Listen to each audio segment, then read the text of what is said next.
Vijayawada rural మండలం షాబాద్ జక్కంపూడి గ్రామాల్లో NDA కూటమి అభ్యర్థి వసంత కృష్ణప్రసాద్ ఎన్నికల ప్రచారం నిర్వహించారు. చంద్రబాబు రూపొందించిన మేనిఫెస్టో ప్రజలకు వివరించారు.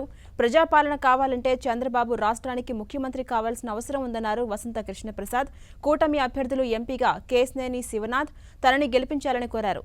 జనసేన, బీజేపీ, తెలుగుదేశం పార్టీ నాయకులు, కార్యకర్తలు, పార్టీ శ్రేణులు ప్రచారంలో పాల్గొన్నారు. కోట్ల రూపాయలు ఇప్పటికే నియోజకవర్గానికి 100 కోట్ల రూపాయల సూట్ కేసులు తరలించి రెడీగా పెట్టారు. ఈ డబ్బు ఎవరిదో కాదు, జగన్మోహన్ రెడ్డి గారి 5 సంవత్సరాల్లో ఇసుక, మద్యం, అక్రమ మైనింగ్ ద్వారా సంపాదించిన డబ్బే. కాబట్టి నిరభ్యంతరంగా డబ్బు తీసుకోండి. కానీ ఓట్లు ఈ ప్రాంతానికి న్యాయం చేసిన, ఈ ప్రాంతానికి అభివృద్ధి చేసిన, ఈ ప్రాంత బిడ్డల భవిష్యత్తు కోసం ఆలోచించిన పవన్ కళ్యాణ్ గారు, నరేంద్ర మోడీ గారు, చంద్రబాబు నాయుడు గారి నాయకత్వంలో ఉన్న కూటమికేసి ఆగిపోయిన అభివృద్ధిని కొనసాగించాలని.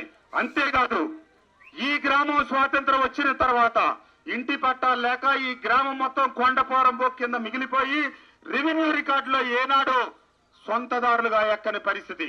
నేను 5 సంవత్సరాల బాధ్యత తీసుకొని పలు సందర్భాల్లో కలెక్టర్లని గ్రామాల్లోకి తీసుకొచ్చి, జేసీలని గ్రామాల్లోకి తీసుకొచ్చి ఆ పని 95% పైగా పూర్తి చేశారు. కేవలం వారం 10 రోజుల్లో పూర్తయ్యేది. ఇప్పటికే రెవెన్యూ రికార్డులో, ఆన్లైన్ లో మీ పేర్లు అందరూ కూడా ఎక్కినాయి. చేతికి పట్టాలు ఇవ్వటమే.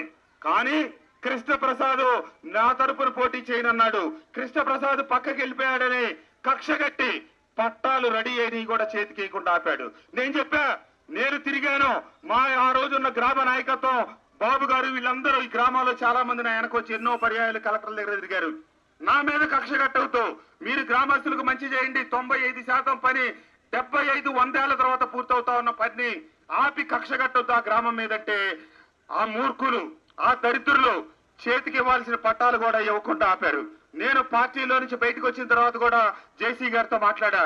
సార్, ఎందుకు సార్ ఆ ప్రాంతం మీద కక్ష కట్టారు, ఆ గ్రామం మీద ఎందుకు కక్ష కట్టారు, దయచేసి పట్టాలు తక్షణం ఇవ్వండి అంటే ఇవ్వకుండా